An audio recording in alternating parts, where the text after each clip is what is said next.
magandang gabi Pilipinas. Nandito na naman po ang kapatiran para sa bayan. Public service muna tayo. Congratulations po sa newly installed Worshipful Master Arnel Cosinas ng Daet Masonic Lodge number 247. Congratulations. Okay, baka sa ating nakikinig, baka may mga public service po tayo dyan. At hi din po, since kapatiran para sa bayan tayo, hi kay Most Worshipful Raul E. Canon Jr. Bawat isa sa masoneria, mahalaga. Mahalaga yung pag-uusapan natin ngayon ay ito ay tungkol sa lingkod sa bayan at of course yung mga watchdog ng government, which is ito yung mga NGOs na pinangungunahan ng ating panauhing pandangal. Siguro hindi na ako magpatumpik-tumpik para i-introduce siya. Walang iba kundi si Jose Esgana, isa pong Certified Public Accountant, Chairman ng SIPAS Lead Group for Lead na tama, and at the same time former mayor po ng Bantayan Island, Province of Cebu. Magandang gabi, Sir Luis. Ay, Sir Jose. Magandang gabi po, Attorney Kuya. Yes, sir. Nabanggit nyo yung sabihin nating lingkod para sa bayan, pero kailangan may kapatiran. Tama, okay. Tama po. Pero, okay lang po ba? Tawagin ko kayo, Kuya Jose. Jose, okay na, Jose po. Siguro, diretso na po tayo kasi naging lingkod bayan din naman kayo. Ngayon, watchdog kayo ng government. Ano po ba itong SIPAS Lead Group Incorporated? Yeah, actually, ang SIPAS Lead Group is an acronym of Citizens Participatory Audit System. Yun ang SIPAS. Okay, and so then audit, yung lead, no? For leadership of exemplary accounting discipline. Tapos yung group to government resources with official utilization protocols. Wow, doon pa lang sa title yan, doon na lahat. Oo. Pero ano po kayo dito? Kasi I think ang mga NGOs, di ba, watchdog of government. Yeah. Parang tagapagmasid. Sa inyo po, yung SIPAS Lead Group Incorporated, ano ang ginagawa niyo po? Yeah, in a way? Bilang chairman at lead convener. Okay, ganito po Kuya, Yes, kasi sir. pag sinasabi nating watchdog, para bang sumisigaw ng anti-corruption. Sa amin po, iba. Ang sa amin is more on educational way of engagement, kung saan ay tuturuan natin na sumunod sa accounting protocols. Kasi pag sinabi natin accounting, yes, marami nakikita, alam na accounting. Yes. No? In fact, kahit doon sa mga LGUs, sa mga barangays, sabihin na natin na may iba dyan na talagang hindi nila naintindihan. Pumipirma na lang dire-diretso. So, minsan ay magtataka sa ano yung accountability, no? Kasi po yung lead na tama, to lead with exemplary accounting discipline, a national agenda with transparency, accountability, monitoring anywhere. So, ang ano natin, although sinasabi natin na bakit tama? Wala kami sa word na tama. Ang ano doon is kailangan lang talaga na mayroon tayong exemplary accounting discipline. Okay. Siguro sabihin natin sa ibang salita, parang since kayo po ay nagmamasid, tinitignan nyo kung halimbawa yung gobyerno sa operasyon niya, yung mga ginagastos ay nasa saayon doon sa advokasya niya. Tama po ba yan? Yes po. Ganito po kasi, Kuya, no? Yes, sir. Ang nangyayari din naman sa atin, although marami tayong mga issues ngayon, like for example, sa legislative, no? Congress o Senado o sa local, yung mga councilor sa ngayong bayan, etc. So, yung isang party na function, na sabihin natin pinaka-importante, yung tinatawag natin oversight. Okay. Actually, sa process ng budget, no, bago ma-approve, ang haba niyan, almost year-round yan eh. Tama po. Ang proseso.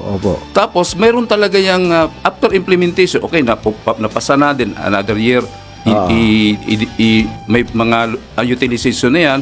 So, kailangan sumunod tayo sa protocols. Kaya lang, ang nangyari nga, sasabihin na natin, basta lang, hanggang humaba ilang taon, walang, hindi naman sinasabi, re-review o i-audit yung function ng Congress, no, or sa legislative, una, siyempre, gagawa ng batas, Tama po. gagawa ng budget, mag-approve ng budget, etc. Opo. Mag-deliberation sa budget Yes. hanggang ma-approve. Opo. And then, yung oversight, yung ibig sabihin, Opo. pagdating sa deliberation, nandun talaga, ano ba nangyari sa pondo? Ibig sabihin, wala na na medyo, Yes. mayroon man, kaya medyo ngayon, at least natutuwa tayo ng ating Senado, sinasabi na kailangan talaga gamitin yung oversight. Oversight. Oh. Parang sinasabi nyo, Kuya Jose, is more on ito yung nagastos. So sapat ba to? Tama ba to? Yung pinaglaanan nito tama ba?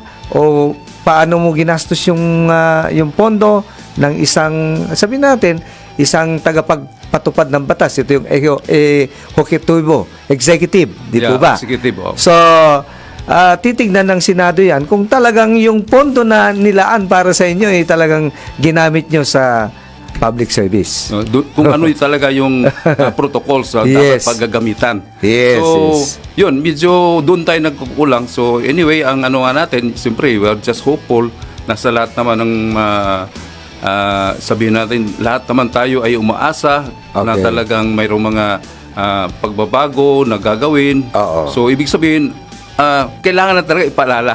Correct. Paalala. So, yun ang ano namin, isa sa mga advokasya namin na kailangan talaga ay sumunod tayo. At pag hindi ito nasunod, siguro gamitin natin, pag hindi nasunod o may tinatawag na deviant bureaucratic behavior o negative bureaucratic behavior ng ating mga tagapaglingkod, nagkakaroon ng corruption.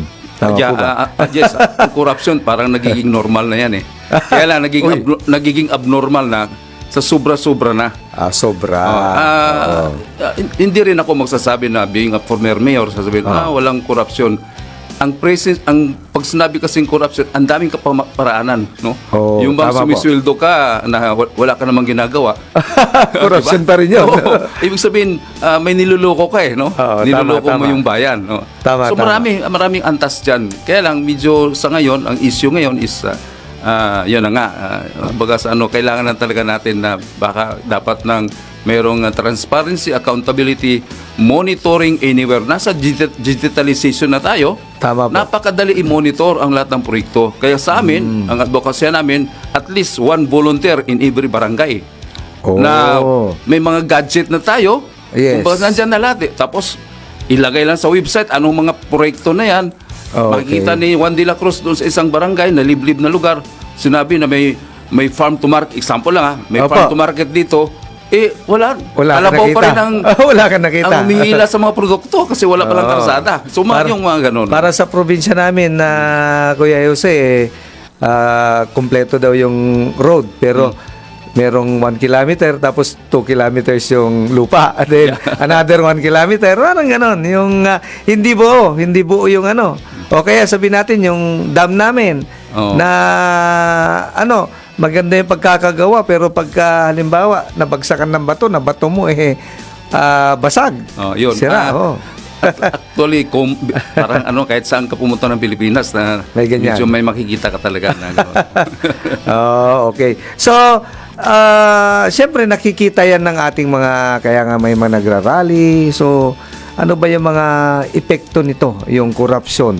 Lalong-lalo na, sir, alam ko na siguro meron din kayong pagmamasid sa mga kabataan natin ngayon. Yes. Oo. So, ano yung epekto nito? Siyempre, itong mga pinag-usapan ngayon sa lahat ng issues, pag sinasabing korupsyon, ang tawag niyan, Tama po. katiwalian, Tama po. pagnanakaw, etc., yung pangdarambong, lahat-lahat na yan, sabihin na natin. Yes. Medyo matutulala ang kabataan. Siyempre ako, may mga apo na rin ako. Opo. Siyempre, yung mga anak ko, medyo may mga pamilya na. Tama Kaya lang, nakita ko, although ako ay magsa-70 years old na, baka Opo. mamaya, pagdating sa panahon, tatanungin ako ng isa sa mga apo ko, Lolo, bakit ano nangyari dyan? Ano bang So, ganito po, ang epekto ngayon, una ay, baka tingin nila, is it normal? yun. Baka mamaya ayaw na rin silang sumunod. Sasabihin nila, Tama. yun nga, nakikita namin, wala naman eh. So, ang epekto nito ngayon at saka sa future, sa bukas sa mga kabataan, may impact talaga to sa balik tayo doon sa good manners and right conduct. Yes, yes. Parang nakagisnan na. Nakita kita sa lolo, ganyan. Nakita ko yung mga sumunod sa akin. Mga nauna sa akin, ganito na. So, normal pala yan. Parang ganon. Tama ba? Yun ang thinking nila kasi kung makukondisyon yung kung wala na isip disiplina, nila. walang aksyon o ano, parang sabi, normal na pala yan. So, ang ibig sabihin, ang epekto nito, ang impact nito ay sa future ng mga bata. Baka sila rin ay gumaya. Matutulad. O kaya mas worse, maging mas matindi. Katulad nung atin, siguro sa history, alam nyo naman kung ano nangyayari sa atin. Kayo din nagsabi po na former mayor po kayo, hindi talaga nawawala yung korupsyon. Pero nababawasan o naliliitan yan. Ang problema, wag naman natin sabihin na parang lumalaki yata o nagiging burdensome, lalong-lalo na sa atin na madlang bayan. Kaya nga, lahat naman ay talaga pong yan ang inano natin kung paano natin maibsan ang korupsyon, babawasan ang korupsyon. Yes. Ang problema pa dito, sir, is sa national government, ang dami pang mga issue na pinag-aawayan na dapat naman unahin natin yung kapakanan ng bayan. Pero bakit may mga ganon? Katulad nito, yung impeachment. Huwag na natin sabihin kung sino yung impeach. Diba? Which is, mas mahalaga siguro yung i-alleviate natin yung poverty o bigyan ng mga employment ang ating mga sabihin natin, mga constituent. Pero nangyayari, puro impeachment, pero ano yun, yung flood control, etc. Ano naman ito, yung epekto nito sa atin? Well, ang impeachment talagang issue yan, no? Talagang pero ang masasabi natin na may history na tayo na mayroong mga nangyayaring impeachment, may mga pangulo no ng Pilipinas na na-impeach at talagang natuluyan. Sa tuluyan. Opo. So, ano ba after nun, anong nangyari? May pagbabago ba? Ayun. So, ang issue talaga ng impeachment, it is more on political ambition. May para bang insecure ka na mawala ka sa power. Correct. Kaya kung gusto mo yung lahat ng mga example, yung gustong magpa-impeach, ang nasa isip nila, teka, baka gantihan tayo nito. Doon naman sa ini-impeach, sasabihin, parang hinaharangan o inaapi ako. So, ang mangyari, ang sa Bisaya pa, gubot. Ibig sabihin, at talaga wala na mangyari. Nakapokus na lang doon sa dapat na ayusin. Gaya na sasabi natin, ang dami nating problema.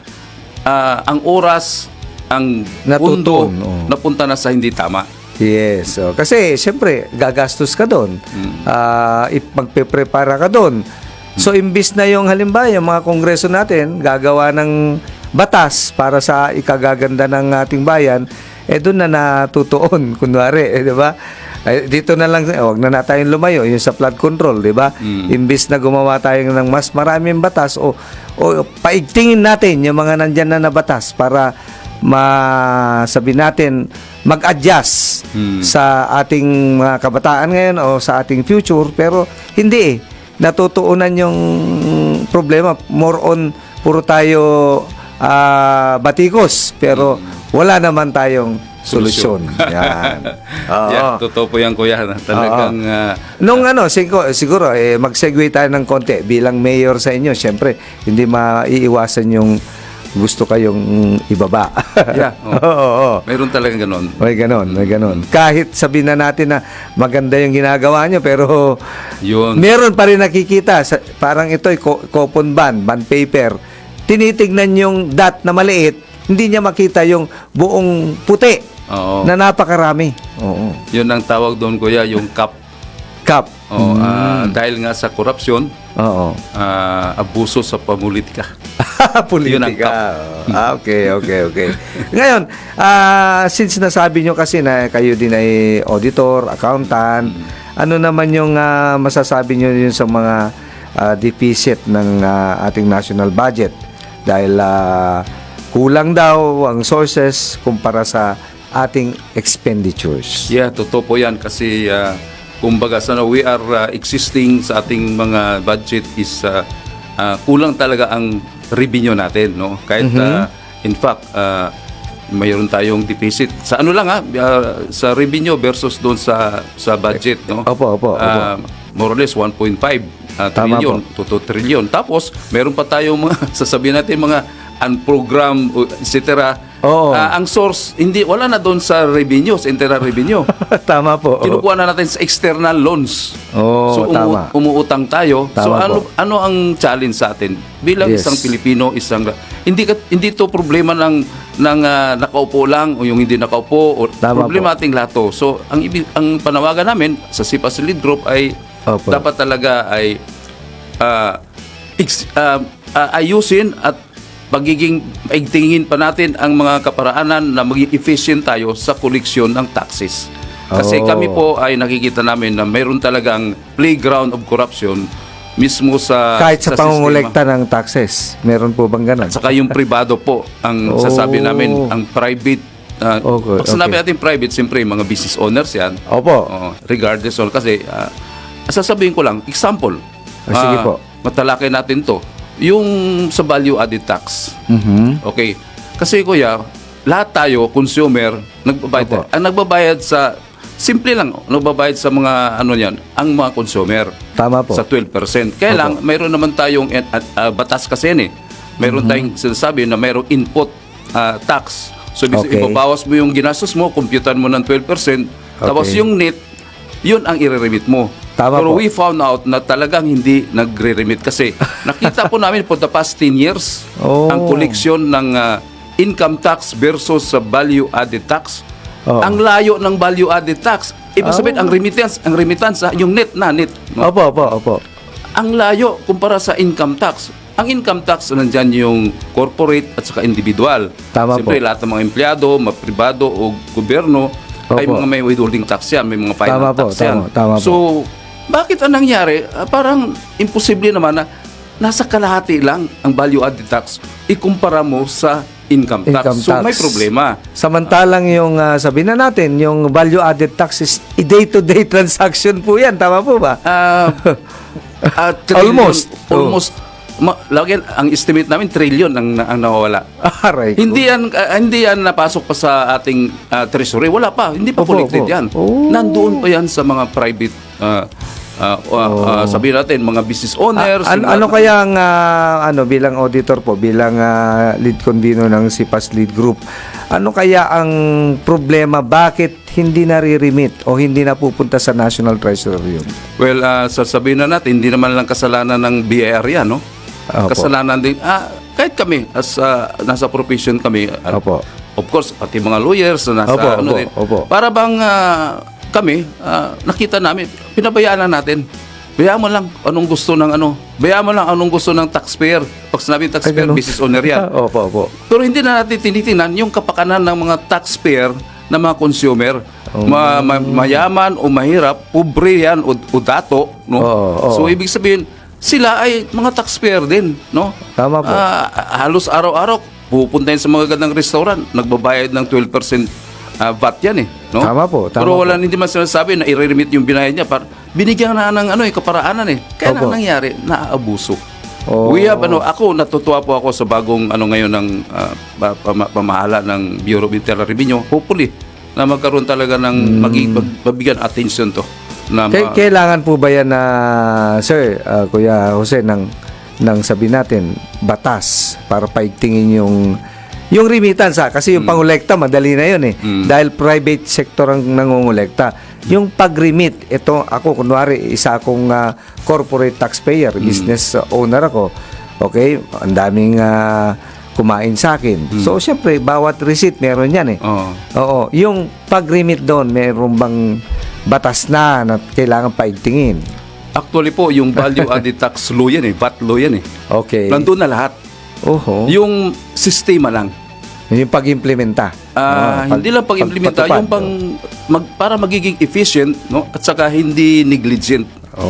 Nasa example sa BIR, no? Okay. Ang BIR din po kasi yung lumabas sa Senate Committee hearing nung nakaraang last December ata yun eh. Opo. Sinabi talaga na walang datos ang BIR O pinababasyan. At sinabi nga, ang computer daw, ang system nila ay walang laman. So, ibig sabihin, kailangan talaga gagawa ang BIR ngayon ng kaparaanan how to monitor na talagang ano, hindi na manual yan eh. Kailangan na natin, Tama. we have to embrace the technology para malaman natin. So, ganun lang. Ang sistema lang po, hindi, I think no need na. Ng No need na magkaroon ng kasi may batas naman tayo. Yung sistema lang. Oo. Mm-hmm. At may tutulong ba ang SIPAS Lead Group Incorporated? Meron bang, sabi natin, hindi ko naman sinabing overall solution. Piecemeal solution ang SIPAS Lead. Well, kami po ay meron kaming tinatawag na battery rari.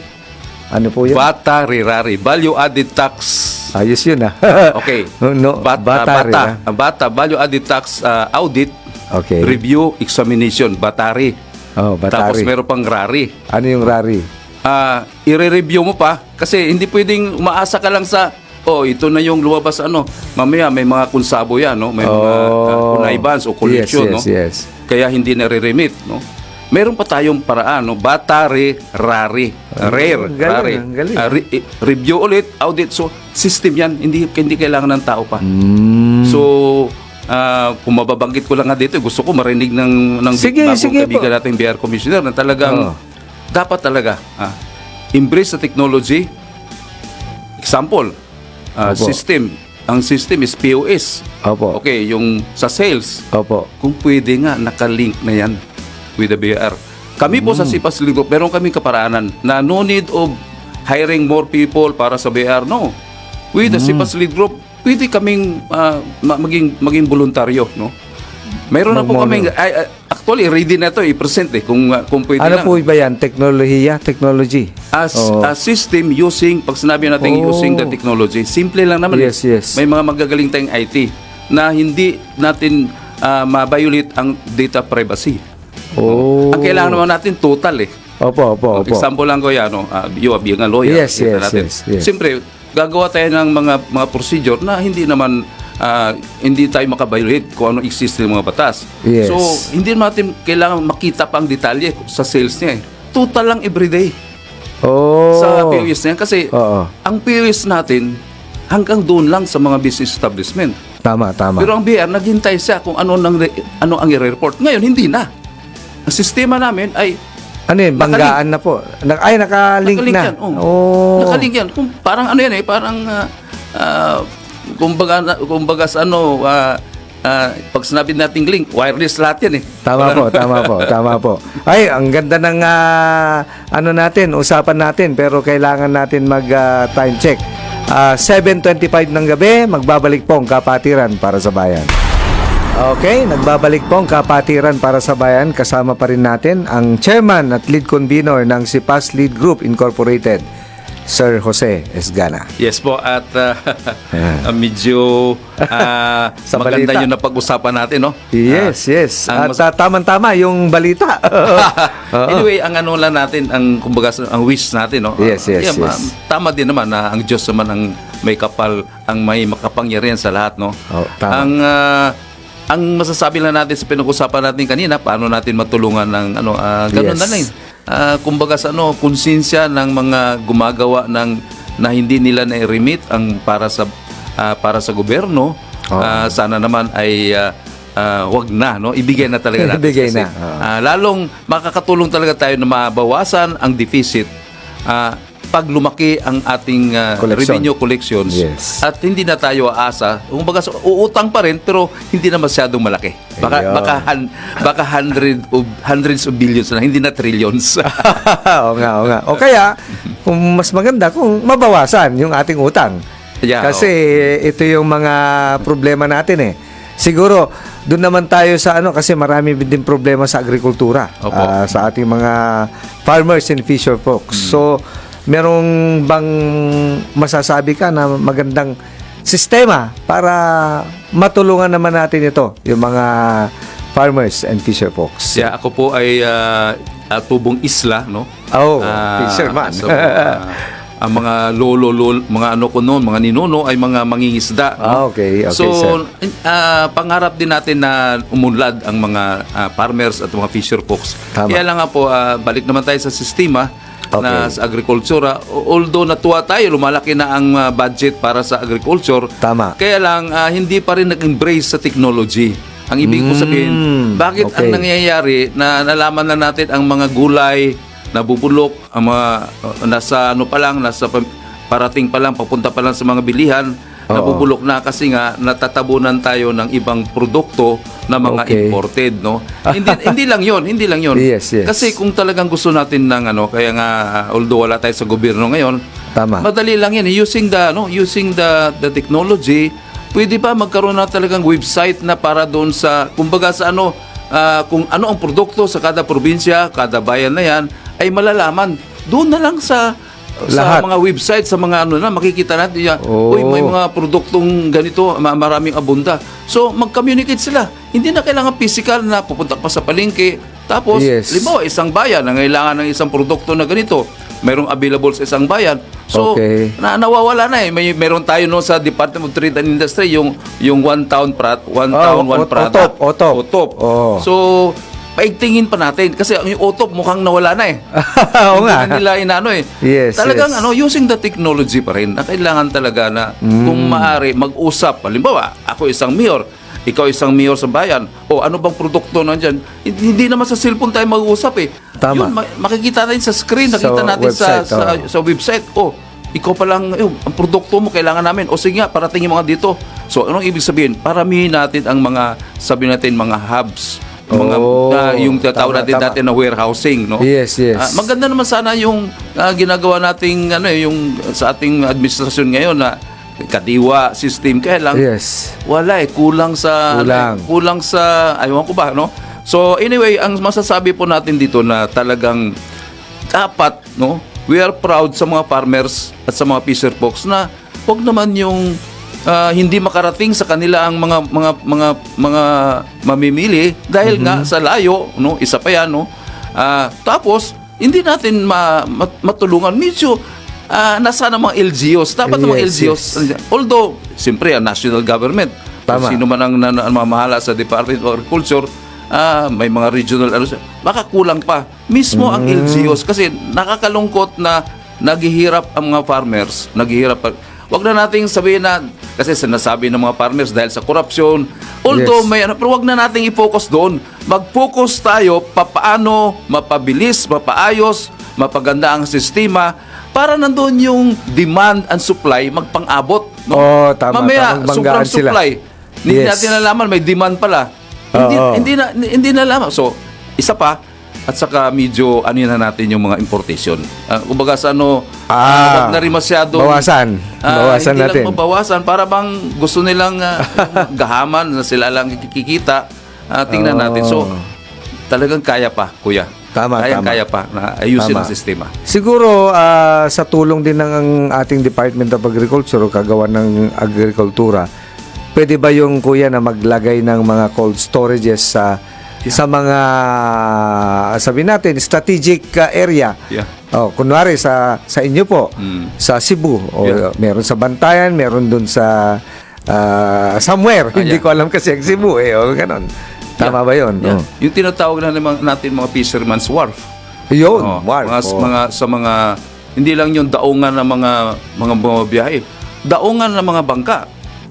And then kailangan mayroong sistema na paano mapapunta doon sa totoong merkado kasi doon pa lang sa dagat nagbibilihan na tapos may broker na doon.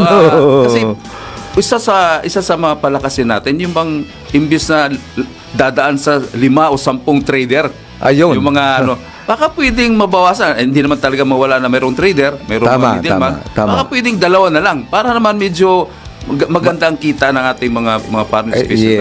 Isa pa, example, farmers ka ng rice. Bakit hanggang ngayon ba naman nakikita pa rin nagbibilad sa tabi ng karsada? Wala ba tayong mga makinarya? Dryer, mga ganun. Wala ba tayong pwedeng gawin na pwede pa imbis ikukurakot nila, ibili nila ng mga kagamitan, libre, galing sa gobyerno. Natawa nga ako, kuya, i-share ko lang kasi kami ay taga-Tarlac po ko, rice granary. Imbis na yung mga kalye namin doon, dinagdagan pa. Akala ko kung anong kalye yun. Hindi pala biladan ng bigas tsaka mais. Sabi ko, mali yata yan. Dapat naging technology na dapat ang ini-introduce dyan. Protocol na rin.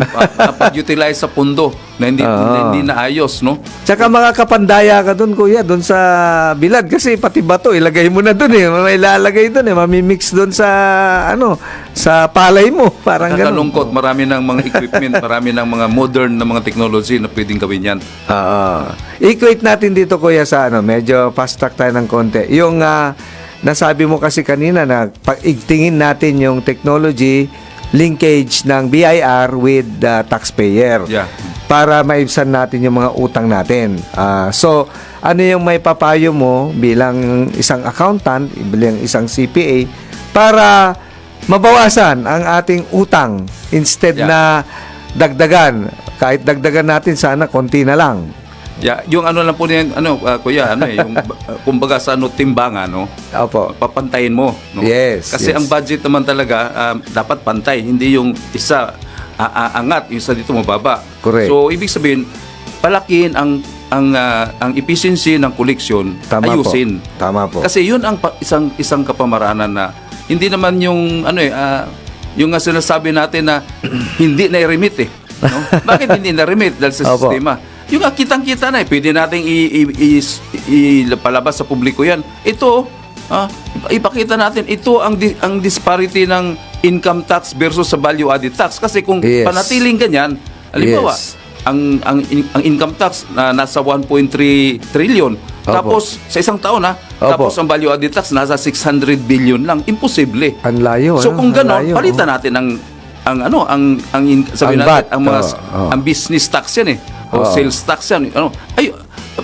Ayusin natin. Baka mamaya hindi epektibo. Epektibo nasa implementation lang sa sistema. Okay. At saka yung linkages kailangan na bilang si Paslid Group Convenor, nandito kayo ngayon to monitor. Yeah. Yung at least bawat town o bawat sabihin natin na strategic area, meron kayo nagmo-monitor. Pwede namang ipapilot ng ating BIR yan We are ready and willing to do it, no? Ayun, kung nakikinig, actually kuya din natin yun, kuyang din si Charlie Mendoza. Commissioner Charlie Mendoza, dating USEC ng Finance. So kuyang Charlie, andito si Kuya Jose para magsabi na nagbo-volunteer ang kanyang NGO. ang NGO niya para mag-monitor ng koleksyon. Yan. Okay. So, napakaganda ng topic pero kailangan natin mag-break ulit. Time check muna po tayo. 7:46 ng gabi. Magbabalik po ang Kapatiran para sa Bayan. Okay. Nagbabalik po ang Kapatiran para sa Bayan. Kasama pa rin natin ang ating si PAS Lead Convenor. No other than Chairman, Lead Convenor, Jose Esgana. Okay. Sir, sa sistema ng ating pangungulekta at the same time yung pag-utilize ng pondo, meron ka bang possible na solusyon dito, sir? Kuya. Yeah, yun nga po ang mga parameters na dapat gawin, no? Nabanggit ko kanina na yung kongreso natin na isa sa pinaka-importanting gagawin nila nasa legislative branch yan, na yung talagang i-check talaga, hindi lang i-check, talagang pipigain na every time na ano ba nangyayari, no? Bakit ganito ang mga alam naman nila yun. Anyway, sabihin na natin na dahil nga sabihin natin directly or indirectly meron silang kumbaga hindi naman kasalanan or pagkukulang. Okay. So wag na natin sabihin kasalanan kasi wala pa namang unless proven. Wala pang umaamin Pero ang masasabi lang po natin dito na sa pag-utilize ng mga pondo. Okay. Balik pa rin tayo. Napaka-simple lang naman no? Balik tayo doon sa isang sabihin natin kaparaanan na papaano nagagastos yung resources. Pag sinabing resources, galing na sa revenue, nagiging budget na yan. Tapos, paano ma-utilize? Kasi, ang nangyayari po, sabihin na natin, aminin na natin na mayroong mga nagsisindikato, tumatawag sa mga mayors, sabihin, baka mayroong kayong gustong project na ito, iparating sa ganito. Ang nangyayari, nagkaroon ng mga shortcut na communication. Pero alam ko, baka hindi alam ng mga department secretaries. For example, sa DBM o sa iba pang mga sabihin na natin na may mga kumbaga may mga fixers, no, hindi mo alam na tumatawag sa ganito, maingganyo naman yung sabi okay, yung mayor, sige, kahit kulang-kulang ang mga papilis, kami nang bahala. So nandoon na naman yung paano, ano ang lakaran diyan, magkano ba ang SOP dyan, magkano bang pwede nating ipakawalaan, tapos sasabihin ganito, ang laki, no. Actually hindi lang sa DPWH natin dapat imbestigahan, marami, lahat mga departamento na humahawak ng pundo na i-utilize, na gagamitin. Kasama na yan, siyempre ang agriculture, etc. Marami. Disability, lahat ng yan, no? Lahat ng mga dinaanan ng mga pundo na para utilize, sistema. Kailangan nating simple lang, kuya, yung simple lang. Halimbawa, ang lahat ng mga papilis natin, kung pwede na, may mga QR code. Tama. Talking of PhilHealth, no? Yes. May mga problema na bakit daw hindi nabayaran, mayroong kulang, nagtatalo ang PhilHealth saka yung mga hospital. Na kaya nga medyo way back ilang years na yun nag-aaway dahil may utang pa raw ang PhilHealth doon sa mga hospital sa yun. Yung association ng hospital. Yung mga doctor subsidy nila. Reklamo. Kasi wala ang sistema, ayusin natin. Ang ayaw sa sistema, yun ang mga magnanakaw. Tama. So yun ang gustong maggagawa. So ang sinusulong mo, kuya, para makakuan lang natin is yung digitalization ng proseso. Hindi lang sabihin natin na hindi lang siyempre may mga IT tayo na mga galing, no. Tama po. Kailangan kami as a CPAS lead group, kaya nating intindihin yun. Hindi ganon. Kasi ang sistema, kuya, ang paglabas ng pera, ng pundo. Yes. Tapos nakalagay anong klaseng proyekto ang paggagamitan, halimbawa sa infra. Ilabas mo lang yun sa website. Halimbawa sa DBM o anuman, sa saang departamento na pwede makita. Tapos saan din-download? So hindi lamang DPWH kasi nakapokus lang sa DPWH lang. Hindi, lahat ng departamento na pwedeng nating tingnan na anong solusyon diyan, ayusin. Kumbaga sa teka, pag inano mo yung sa QR, bayad na to, bakit lumalakad pa ang papel na ito? Bakit natutulong ang papel na ito? Ang tagal-tagal na. So napakadali. Anybody na nasa baba man o hanggang sa LGUs, kahit yung ordinaryong tao, kasi ginan mo lang yung QR, alam na agad. Approve na ba yan o hindi? Lalo na sa mga implemented na. Para walang duplication, walang sabihin natin ghost project, sorry ito sa edad. Okay, kuya, itong medyo na alangan lang ako yung anong ibig sabihin nung ang manok na nangingitlog o sisiw sa loob ng itlog. Ano ba yun? Kasi siyempre ang issue ngayon, merong manok na nangingitlog. Tama. Sila yung nasa pwesto na nagtatrabaho, gumagawa, at nangingitlog. Regardless, hindi natin kung anong departamento yan. Yes. Basta more yan nasa gobyerno yan. Okay. Ngayon sila ang gumagawa. So kaya nagpo-produce sila ng itlog. Tama. Okay. Ngayon, pagdating sa, siyempre, hindi naman natin talaga literal na itlog at saka tama. may tanong nga niya, ano ang nauuna, manok o itlog? Marami nagpatayan dyan, talagang hindi walang sinasabi anong nauuna. Ngayon, kung aayusin natin, hindi naman yung outside tayo doon sa issue ng mga korupsyon, no? Hindi natin yun. Tama po.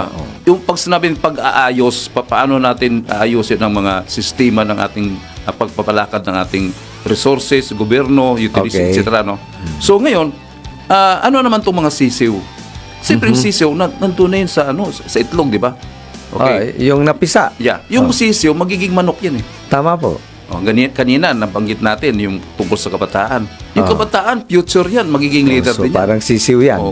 Kung anong klaseng pagkaayos sa kanila, masakitin yan, talagang masakitin din yung pagmamalakad niya. Hanggang pagtanda. Tama. So, ayusin natin, hindi naman sinasabi na uunahin, ibig sabihin, huwag natin kalimutan na itong mga ginagawa nila at itong mga sisiw, pag sinasabi nila, kasama din mga proyekto. Tama po. Balik naman tayo sa mga mga anomalous transaction o Yes, mga yes, proyekto yes. ng mga infra, etc. Yes. So, ayusin natin yon kasi doon pa lang makikita na natin, wag na nating ito, hanapan ng ebidensya. Nandiyan ang ebidensya. Yes. Sino yung mga sisiw? Mga tao. Tama. Ang mga tao talagang turuan. Ayusin natin. Kung ang pagiging sisiw niya, na walang kamulat-mulat, hanggang Okay. lumaki, kailangan bigyan natin ng kaalaman. Oh. So ito po ang purpose ng lead na tama. Yes, Na kailangan yes. talagang marunong na siyang umintindi, makialam. Kasi kung sigaw ka lang ng sigaw, sama-sama ka sa rally, sigaw na, ano ba yung sasabi mo? Kung ano-ano mga pinagsasabi, no? Oo. Pero hindi niya naintindihan Kung ano yun? kung ano yun. So, kailangan Tama. talaga ikaw bilang sisiw, kailangan maturuan. Maturuan. Para naman, pag ikaw ang lumaki, wag na kayong kagaya doon sa, kung ano ka, maging klaseng manok ka, na nangingitlog ka, para naman ang itlog mo ay, ibig sabihin yung performance mo, mapaayos din. So, ibig sabihin, kuya, ano to eh, nagamitan lang natin ng terminology na ganito kasi hindi na natin malalaman kung paano natin mapaayos yung... Parang ang ibig sabihin niyan, kuya, is yung halimbawa nasa poder ngayon, nasa gobyerno, dapat tularan niyan ng maganda. Maganda yung kanilang asal, maganda yung pag-uugali para itong mga sisiw Yes. na to ay matulad din sila. Yeah. In It's the a cycle future. of life. Cycle of life, yes. From But young on the to old. positive Yeah. point. Points. Hindi doon sa negative. Oo. Kasi pag negative, worst yun Wala na. Oo. Hindi na mapag-usapan ano ang solusyon eh. yes. Oo. Hindi na solusyon na pinag-uusapan doon. Hindi na, oo. Paano lang iibsan? Yun. Eliminate. Hindi eliminate. Bawasan. Mas Wala na maganda yung may solusyon tayo na mawala. Yun. Yun. Ito. Siguro, pang huling natin paksa is ano yung mga solusyon natin sa ating political structure at organization ng gobyerno? At kailangan ba natin baguhin ang ating saligang batas? Magandang tanong yan, kuya. Yes, Kasi yes. ang daming, sa akin, ang daming nag-invite. So, sali sa isang grupo, mayroong mga ganyan.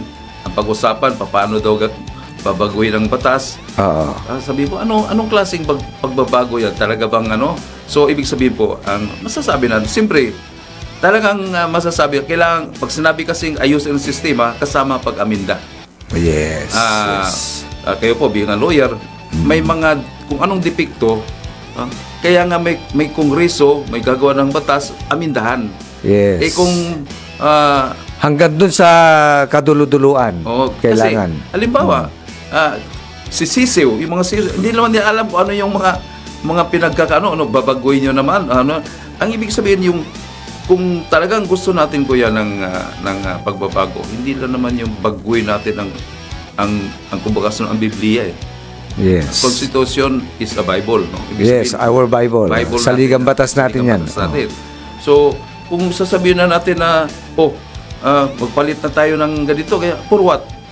For political na naman, kumbaga ambisyon na gusto Yes, manatili o ano man. So, ang daming attempt na Nangyari well, na. para sa atin, kailangan talagang malaman muna ng mga taong bayan ano ba talaga ang problema at solusyon ba ang pagbabago or sasabihin natin na yan na nga may mga sasabi may mga etc.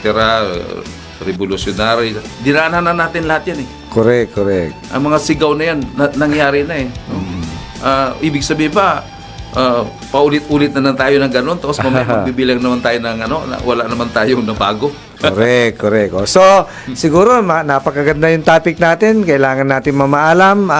Maraming salamat, Sir Jose, at sana maging maganda yung pagiging watchdog nyo. Ang Sipas Lead Group Incorporated ay mapabago yung ating sistema at yung linkage natin, lalo na sa collection. Ang next program po, News Scoop. Maraming salamat para sa kapatiran, para sa bayan.